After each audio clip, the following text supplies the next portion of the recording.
The young girl was found in her own apartment in an elite residential building, which was under 24-hour security. The police tried to solve this terrible mystery for 2 weeks, and only recordings from dozens of surveillance cameras helped them find out the sad truth. Sasha Samsudin was born on the 4th of July 1988 in New York. After high school, she moved to Florida, where she graduated from a local university. She worked for a real estate company specializing in apartment rentals. Sasha's friends spoke of her as a friendly, sweet, and sociable girl with a big heart. She was a member of several charitable foundations, taking an active part in their activities. October 16, 2015 was the last day of the football season in Orlando.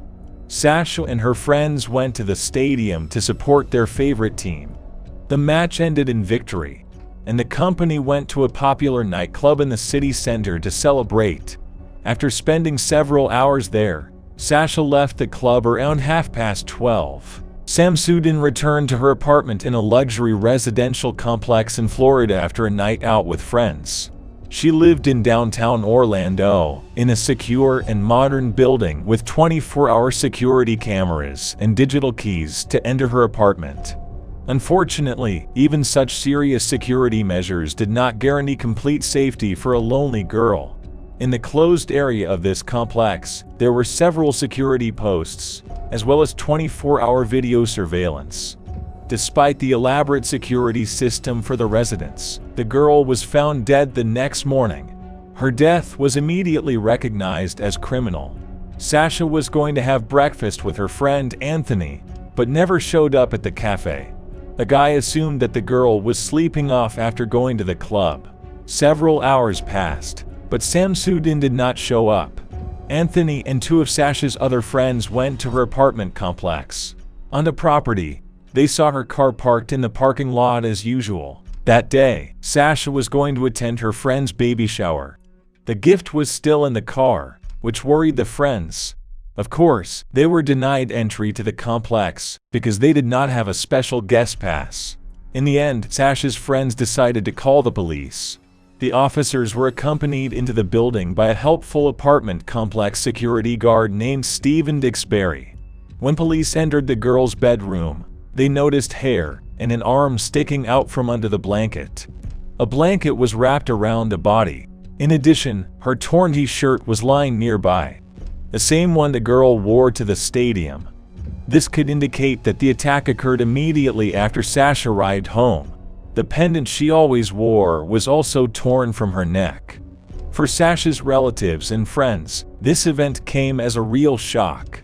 She had always been a kind and cheerful person, and the fact that someone dealt with her in such a cruel way was simply baffling. In a conversation with the police, her relatives and friends could not name more than one person with whom Sasha might have problems.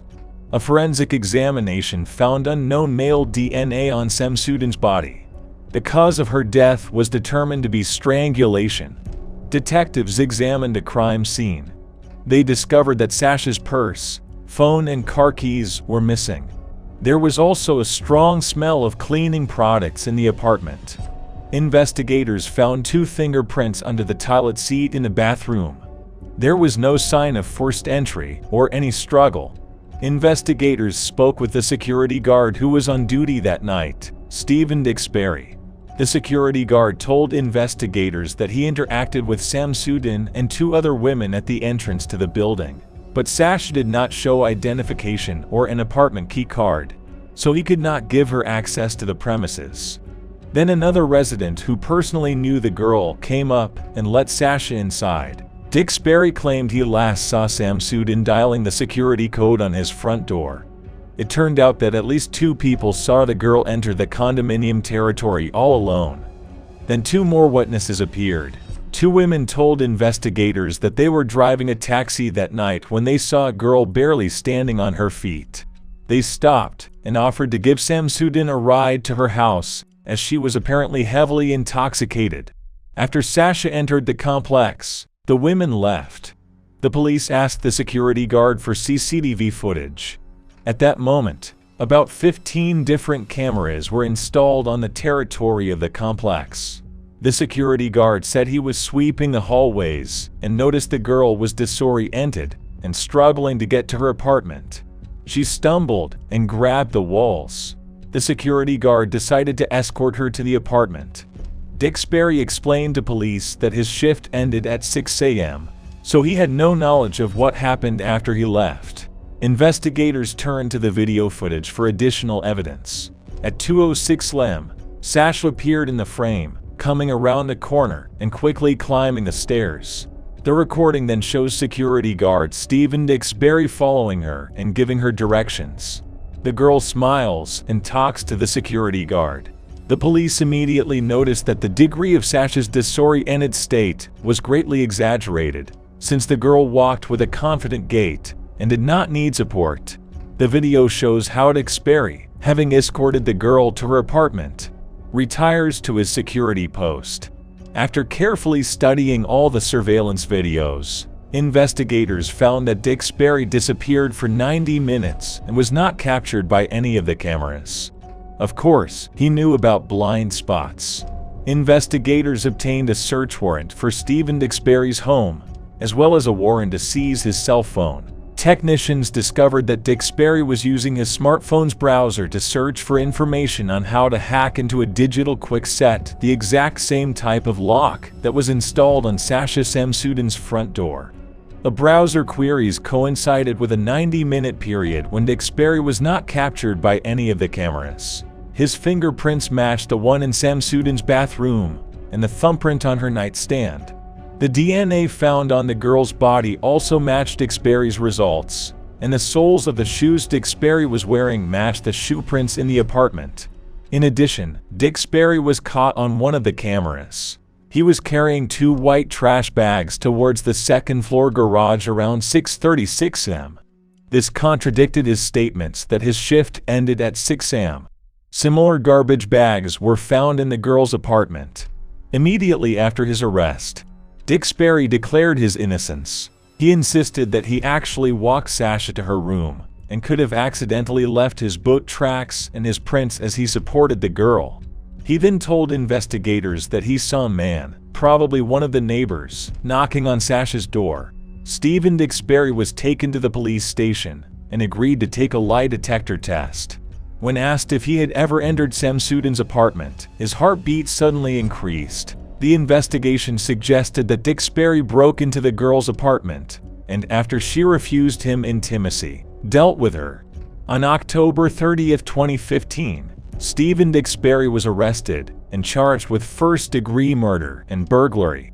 According to investigators, Stephen saw that Sasha was highly intoxicated and decided to take advantage of this. After waiting some time after the girl entered her apartment, he opened the electronic lock, after which he raped and killed the girl. After Stephen dealt with Sasha, he began to cover his tracks. The man took cleaning products from her closet, spilled it throughout the apartment, and even on Sasha's body. Then he collected all the evidence into bags, with which he was later caught on camera. Apparently, he either didn't think about the fingerprint on the toilet rim or forgot. Stephen's trial began in November 2017. After a 6-day trial, Dixbury was found guilty on all charges on November 21, 2017, receiving 2 life sentences without parole and an additional 15 years for the burglary conviction. After the verdict was announced, Sasha's parents made a speech. They thanked the police for the prompt and high-quality investigation, and also expressed their condolences to Stephen's mother, who was present at the meeting. They noted that Stephen's parents also lost their child that day. Soon after this, Sasha's family filed a lawsuit against the management of the complex, which was responsible for selecting security guards, as well as against the manufacturer of the combination locks. During the investigation, it turned out that other residents of the complex had repeatedly complained about harassment from Stephen, but the management did not take any action. As for the lock, the Samsudin family's lawyer insisted that the model did not meet security requirements. As evidence, an article was cited that described a method of opening such a lock using a simple screwdriver in a matter of seconds. In February 2019, Stephen tried to appeal his sentence. but the court rejected his claim. In memory of their daughter, Sasha's parents decided to help the families of other victims cope with their grief. With such a tragic experience behind them, they could find the right words and phrases to ease their suffering. And this story alone is very sad. The man who was entrusted with the task of protecting people turned out to be a murderer.